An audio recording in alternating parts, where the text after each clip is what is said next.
అవమానాలే ఆభరణాలు, అనుమానాలే అనుకూలాలు, సందేహాలే సందేశాలు, చీత్కారాలే సత్కారాలు. అనుకోవాలి, అడుగెయ్యాలి, ముళ్ళ మార్గాన్ని అన్వేషించాలి.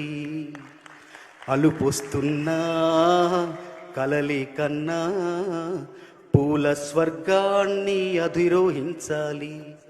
ఎవరికి వారవు లోకంలో, ఎవరికి పట్టని శోకంలో, నీతో నువ్వే సాగాలి. నింగిలోనా తెల్ల మేఘం నల్లబడితేనే జల్లులు కురిసేను. చెట్టు పైన పూలు మొత్తం రాలిపోతేనే పిందెలు కాసేను. ఒక ఉదయం ముందర చీకట్లు, విజయం ముందర ఇక్కట్లు, రావడమన్నది మామూలు. ఎవరేమి అనుకున్న నువ్వుండే రాజ్యాన రాజు నువ్వే, బంటూ నువ్వే, మంత్రి నువ్వే, అన్నీ నువ్వే కావాలి. నిత్యం పోరాడాలి, అనుకున్నది సాధించాలి.